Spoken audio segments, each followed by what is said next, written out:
عیسیٰ علیہ السلام کو، لیکن کیا حقیقت میں قتل کیا؟ نہیں، یہ وہ زن کی پیروی کر رہے ہیں۔ یعنی کیا بات پتا چلی ساتھیوں، کہ زن کی پیروی نہ کی جائے، اور یہ بغیر علم کے عقائد رکھنا یہ کس کا کام ہے؟ یہ عیسائیوں کا کام ہے، یہ مسلمانوں کا کام بالکل بھی نہیں۔ اور اللہ رب العزت نے زن کی پیروی کرنے سے منع فرمایا۔ آپ سورہ حجرات کے اندر اللہ رب العزت نے کیا کہا؟ یا ایھا الذین آمنوا اجتنبوا کثیرا من الظن، کہ اے لوگوں جو ایمان لاؤ، یعنی ایمان والوں سے اللہ تعالیٰ نے مخاطب کر دیا، کیا کہا؟ کہ گمان سے بچو، یعنی گمان سے ہمیں بچنا چاہیے، ازمپشن، صرف محض خیالی نہیں۔ وما لهم به من علم ان يتبعون الا الظن وان الظن لا يغني من الحق شيئا، حالانکہ انہیں اس کے متعلق کوئی علم نہیں، وہ صرف گمان کے پیچھے چل رہے ہیں، اور بے شک گمان حق کے مقابلے میں کسی کام نہیں آتا۔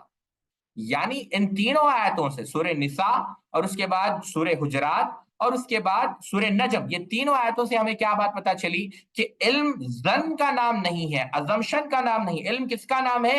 یقین کا نام، سرٹینٹی کا نام ہے۔ ظن کی بنیاد پر فتویٰ نہیں دیا جا سکتا کہ بعد ہم نے سنا تھا، ہم نے دیکھا تھا، نہیں۔ امام نے کثیر رحمہ اللہ قتادہ رحمہ اللہ کا قول نقل کرتے ہیں۔ امام قتادہ کیا کہتے ہیں؟ قال قتادہ لا تقل رأیت ولم ترى وسمعت ولم تسمع وعلمت ولم تعلم فإن الله سائلك عن ذلك كله، ومضمون ما ذكره ان الله تعالی نهى عن القول بلا علم بل بالظن الذي هو التوهم والقيال۔ امام نے کثیر رحمہ اللہ نقل کرتے ہیں کہاں؟ اپنی تفسیر کے اندر، کہ قتادہ رحمہ اللہ بیان کرتے ہیں، امام قتادہ رحمہ اللہ اس آیت کی تفسیر میں بیان کرتے ہیں کہ تم ایسا نہ کہو کہ میں نے دیکھا تھا، میں نے نہیں، یعنی انسان ظن کی بنیاد پر گفتگو نہ کرے، وہ دلیل کی بنیاد پر گفتگو کرے، اسے معلوم ہو۔ یعنی وہ یہ نہ کہے کہ میں نے دیکھا ہے حالانکہ اس نے دیکھا ہی نہیں، وہ یہ نہ کہے کہ اس نے سنا ہے حالانکہ اس نے سنا ہی نہیں، وہ یہ نہ کہے کہ مجھے معلوم ہے، میں جانتا ہوں، حالانکہ وہ نہیں جانتا۔ کیوں؟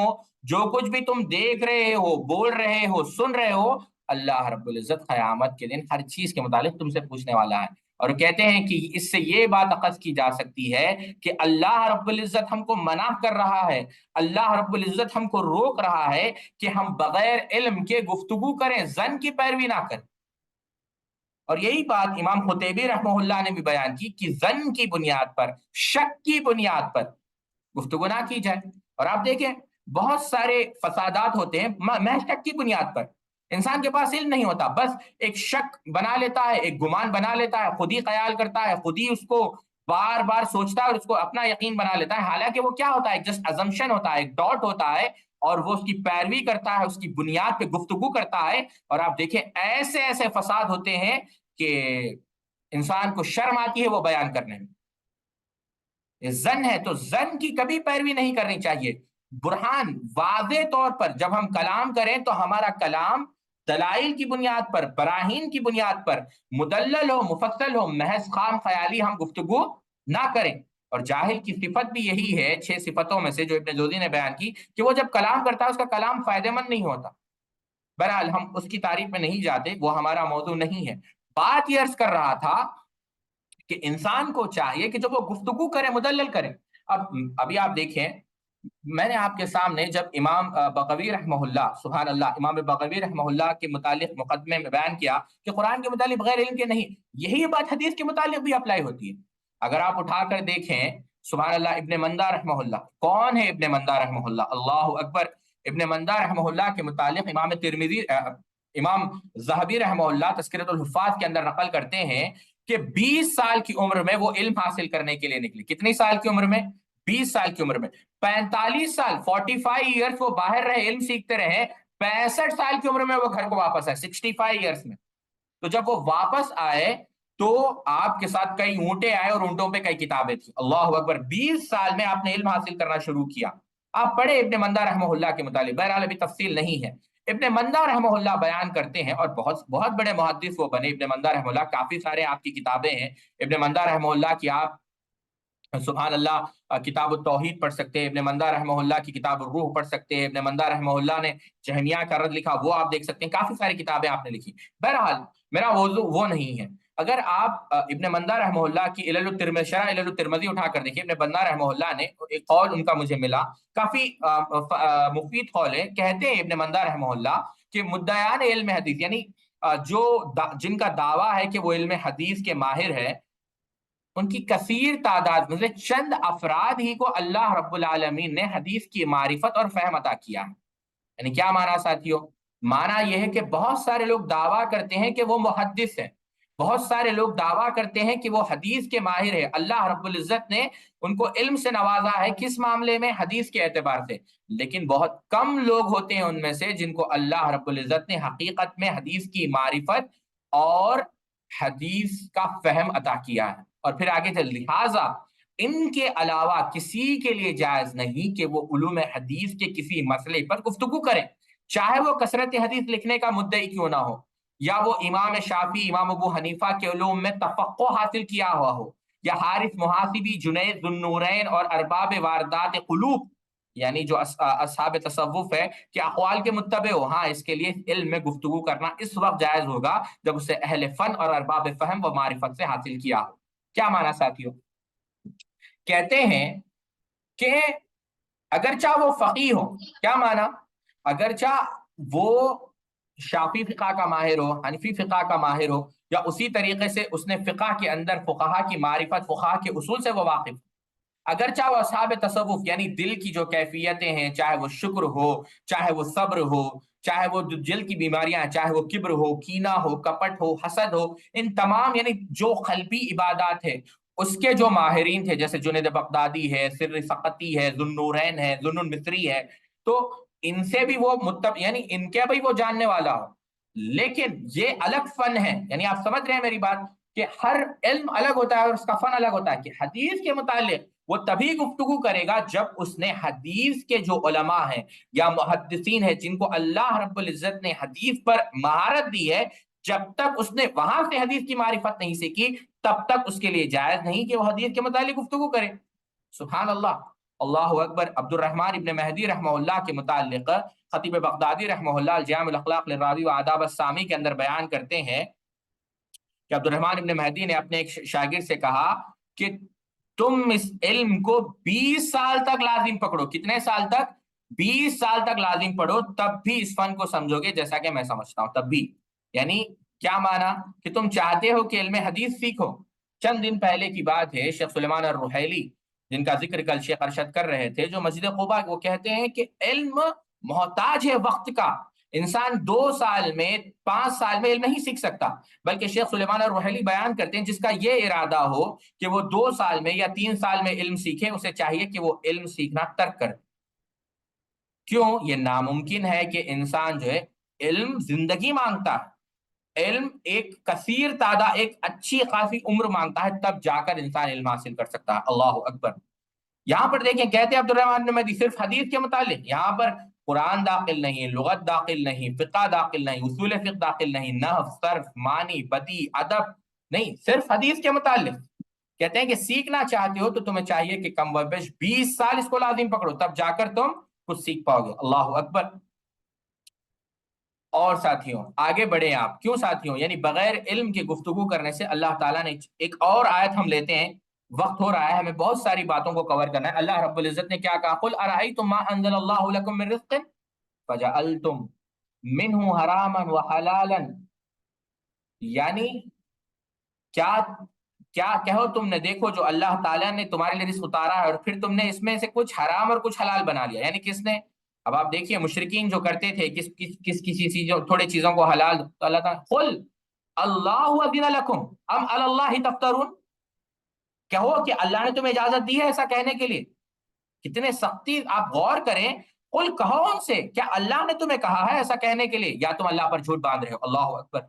یعنی جو چیز کو تم حلال کر رہے ہو، کبھی حرام کر رہے ہو، مجھے یہ بتاؤ کہ یہ حلال و حرام کرنے کا حکم تم کو کس نے دیا ہے؟ اللہ نے دیا ہے یا تم اپنی طرف سے کر رہے ہو؟ تو کیا پتا چلا کہ یہ حلال و حرام کا تصرف اللہ کے ہاتھ میں ہے، اور اس میں آپ خلل نہیں کر سکتے، یعنی آپ اس کے اندر داخل نہیں ہو سکتے، یہ صرف اللہ کا خاصہ ہے۔ یہاں پر یہ بات یاد رکھے ساتھی، محمد ابن المنقدر رحمہ اللہ بیان کرتے ہیں بلا شبہ عالم اللہ تعالیٰ اور اس کے مخلوق کے درمیان وابستہ ہے، یعنی وابستہ ہے، بس اسے دیکھ لینا چاہیے کہ ان کے درمیان کیسے داخل ہو رہا ہے۔ کیا مانا ساتھیوں؟ علام الموقعین، یعنی آپ مجھ سے سوال کر رہے ہیں، لیکن آپ سوال کس کے متعلق؟ اسلام کے متعلق، شریعت کے متعلق. شریعت کس کی ہے؟ اللہ رب العزت نے اس کو نازل کیا ہے. تو میں یعنی مفتی جب جواب دے رہا ہے تو وہ اصل میں کس کے درمیان ہے؟ مخلوق اور خالق کے درمیان. غور سے سمجھیں یہ بات. عالم جب فتویٰ دے رہا ہے وہ رب کی طرف سے گفتگو کر رہا ہے. یہ بہت بڑی ذمہ داری ہے، اس بات کو سمجھیں آپ. اس کو دیکھنا چاہیے کہ وہ کیسے گفتگو کر رہا ہے. عبداللہ ابن عمر رضی اللہ تعالیٰ عنہ بیان کرتے ہیں، بے شک تم لوگ ہم سے اس طرح سوال کرتے ہو گویا کہ ہم سے ان فتاوا کے بارے میں نہیں پوچھا جائے گا جو تمہیں دیتے ہیں. یعنی تم ایسے سوال کر رہے ہو جیسا تم سمجھ رہے ہو کہ ہم جو بھی کہہ رہے ہیں اس کا سوال نہیں ہوا. نہیں، عبداللہ ابن عمر کہہ رہے ہیں بے شک ایک ایک چیز کا، ایک ایک فتوے کا، ایک ایک جواب کا قیامت کے دن ہمیں جواب دینا ہے. امام ابو حنیفہ اللہ کی قبر پہ کروڑوں رحمت فرمائے کیا کہتے ہیں؟ جس شخص نے کوئی علمی گفتگو کی اور اس کا ذمہ دار بن گیا، پھر وہ یہ گمان کرتا ہے کہ اللہ پاک اس سے اس بارے میں سوال نہیں کرے گا، تو نے اللہ کے دین میں کیسے فتویٰ دیا، تو ایسے شخص کا نفس اور دین اس پر سہل ہو جائے گی. یعنی وہ خطرے میں پڑ جائے گا. یعنی انسان یہ سمجھ رہا ہے کہ علمی گفتگو کر رہا ہے، دین کے متعلق بحث کر رہا ہے، یعنی قرآن کی تفسیر کر رہا ہے، حدیث کی شرح کر رہا ہے، فقہ کے مسائل بیان کر رہا ہے، اور یہ سمجھ رہا ہے کہ بڑی عبادت کر رہا ہے، اس کے بارے میں اس کو پوچھ نہیں ہوگی. تو سمجھ جانا چاہیے کہ یہ اب خطرے کا شکار ہو چکا ہے.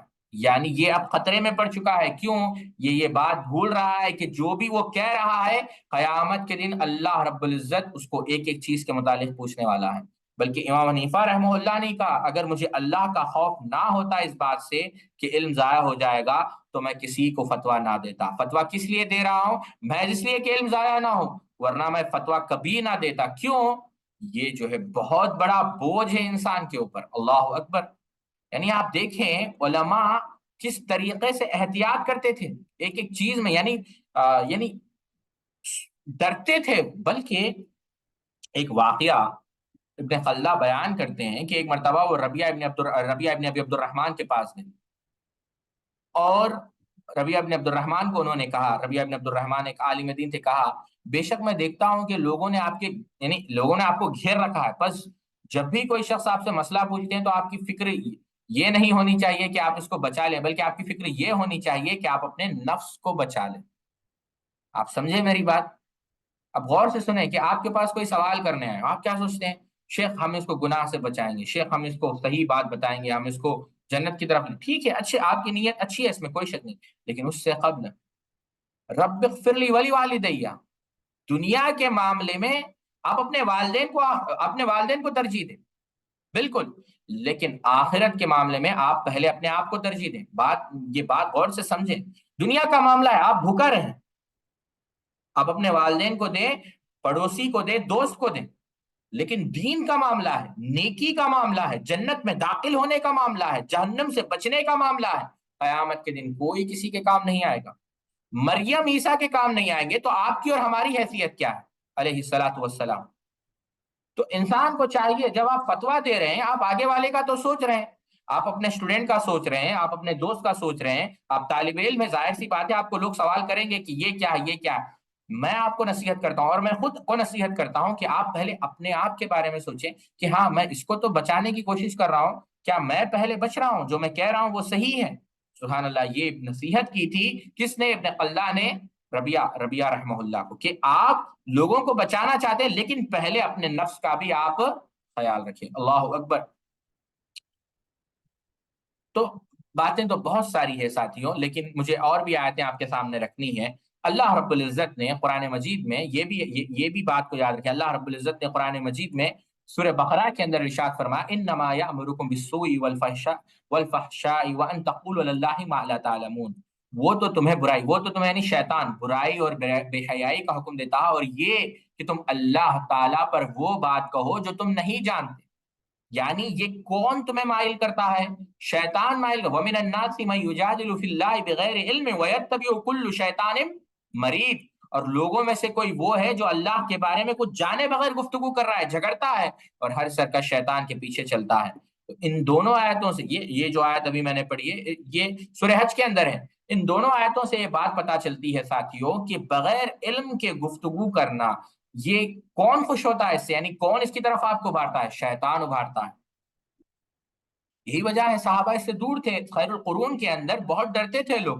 امام نووی رحمہ اللہ عبد الرحمن بن لیلہ کا نقل کرتے ہیں، کہتے ہیں کہ میں 120 انصاری صحابہ کے پاس گیا، 120 صحابہ کے پاس گیا، ان میں سے کسی ایک سے کوئی مسئلہ پوچھتا تو ہر ایک دوسرے پر ڈال دیتا، کہتا کہ تم اس سے پوچھو، اس سے پوچھو، اس سے پوچھو، اس سے پوچھو، اس سے پوچھو، پوچھتے پوچھتے ایک سے دوسرا، دوسرے سے تیسرا، تیسرے سے چوتھا، 120 تک ایسا میں پہنچ گیا، آخر میں جا کر پھر میں پہلے کے پاس پہنچ جاتا، یعنی کوئی بھی فتویٰ دینے میں آگے نہیں ہوتا۔ آج کیا ہے، الٹا ہے، بڑے افسوس کے ساتھ یہ بات کہنا پڑتا، آج ہم ذہین کس کو سمجھتے ہیں، ہم یعنی یوں سمجھے عالم کس کو سمجھتے ہیں، مفتی کس کو سمجھتے ہیں، جو ہر سوال کا جواب دے۔ لیکن سلف کے پاس سبحان اللہ عالم کون ہوتا تھا؟ جو جواب دینے سے ڈرتا تھا، بلکہ اسلاف میں انشاءاللہ کل اور بھی اقوال آپ کے سامنے نقل کروں گا، وہ پاگل سمجھتے تھے اس شخص کو، مجنون سمجھتے تھے اس شخص کو جو ہر سوال کا جواب دیتا ہے۔ یہ ذمہ دارانہ کام ہے۔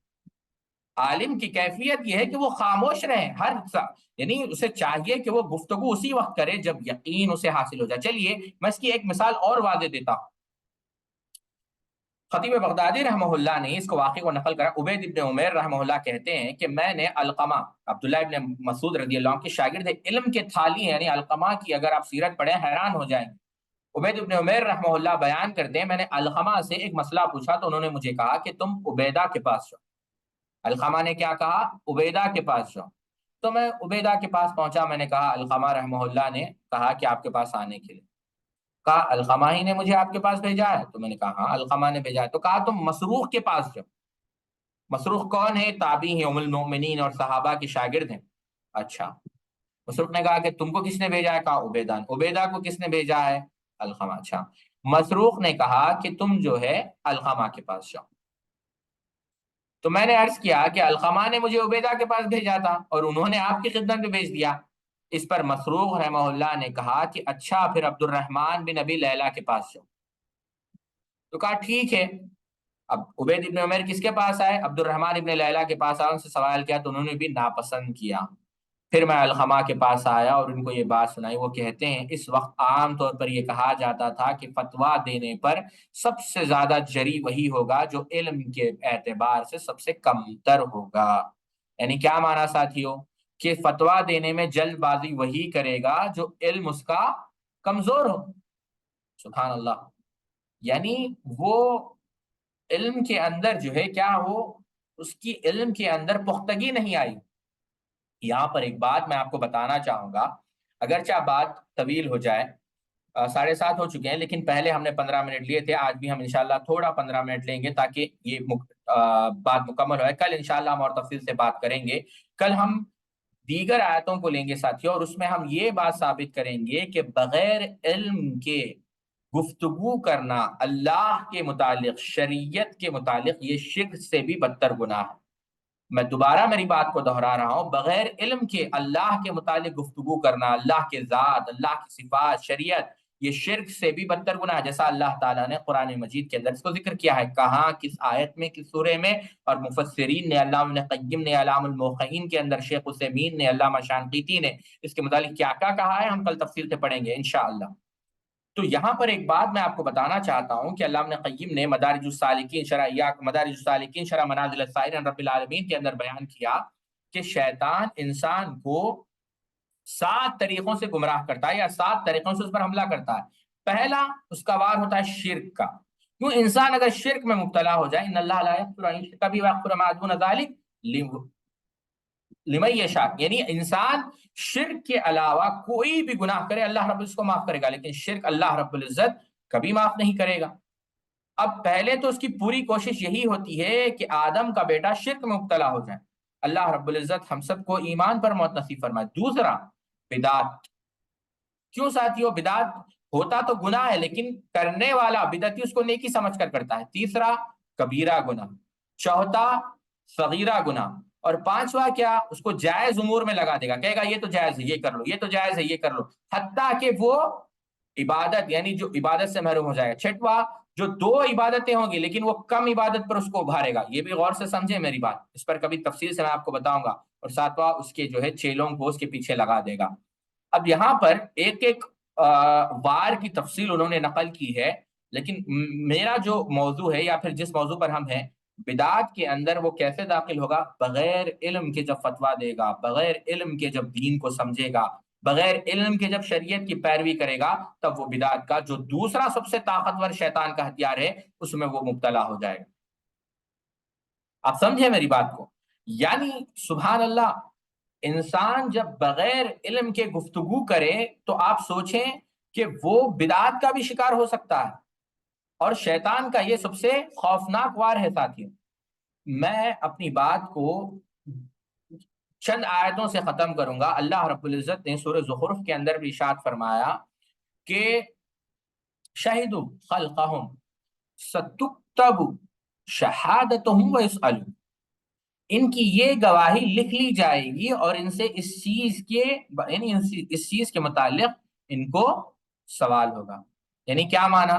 کہ یہ جو بھی گواہی دے رہے ہیں ان گواہی کے متعلق ان کو پوچھا جائے گا۔ اور آپ دیکھیں اللہ تعالیٰ نے سورہ نساء کے اندر دو مقامات پر آپ غور کریں، اللہ تعالیٰ نے پوچھا، اللہ تعالیٰ کہہ رہا ہے وَيَسْتَفْتُونَكَ، یعنی فتویٰ کس کے متعلق؟ وَيَسْتَفْتُونَكَ فِي النِّسَاءِ قُلْ کہو قُلِ اللَّهُ يُفْتِيكُمْ۔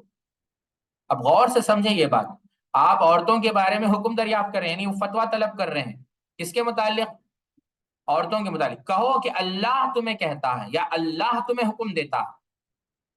پھر آپ دیکھیں آخری آیت میں بھی غور کریں، یستفتونک، وہ فتویٰ طلب کر رہے ہیں، وہ پوچھ رہے ہیں سوال آپ سے، قل کہو، آپ کہو، اللہ یفتیکم، اللہ تمہیں فتویٰ دے رہا ہے، یا الفاظ دیگر اللہ تمہیں حکم دے رہا ہے۔ اب اس سے کیا بات پتا چلی ساتھی؟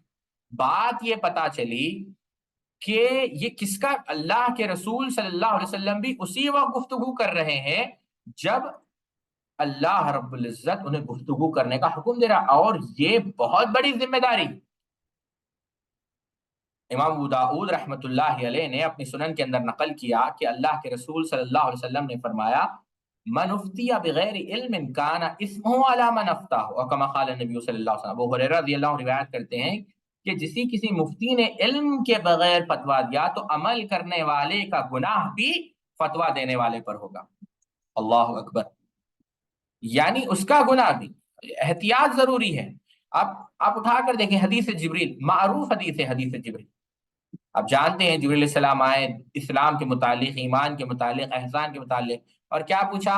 قیامت کے متعلق۔ تو آپ نے کیا کہا کہ جو سوال پوچھ رہا ہے اس کو جتنا معلوم، اس کو زیادہ معلوم ہوگا، یعنی اس سے زیادہ ہمیں نہیں معلوم۔ یعنی قیامت کے متعلق کیا کہا گیا؟ قیامت کے متعلق اللہ کے رسول صلی اللہ علیہ وسلم نے کیا کہا کہ میں جانتا ہوں؟ نہیں۔ اس کا معنی کیا ہے؟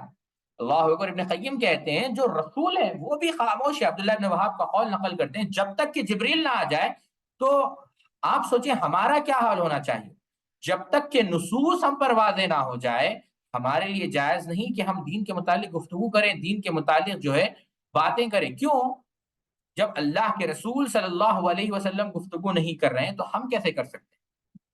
تو بتانا مقصد یہ ہے ساتھیوں کہ اس بات کو سمجھیں۔ میں امام بخاری رحمہ اللہ نے ایک واقعہ نقل کیا ہے، غور سے سنیں آپ۔ کہتے ہیں سبحان اللہ کہ ایک دفعہ، یعنی خیف ابن عباد بیان کرتے ہیں کہ ایک حلقے میں بیٹھا تھا جس میں دو صحابہ تھے، کون؟ سعد بن مالک اور عبداللہ بن عمر رضی اللہ تعالیٰ عنہ۔ وہاں سے حضرت عبداللہ بن سلام رضی اللہ تعالیٰ عنہ گزرے تو لوگوں نے کہا کہ اہل جنت میں سے ہیں، عبداللہ بن سلام اہل جنت میں سے ہیں۔ تو میں نے ان سے کہا، کس سے؟ سعد بن مالک اور عبداللہ بن عمر سے، کہ لوگ کہتے ہیں کہ عبداللہ بن سلام رضی اللہ تعالیٰ عنہ اہل جنت میں سے ہیں۔ تو اس وقت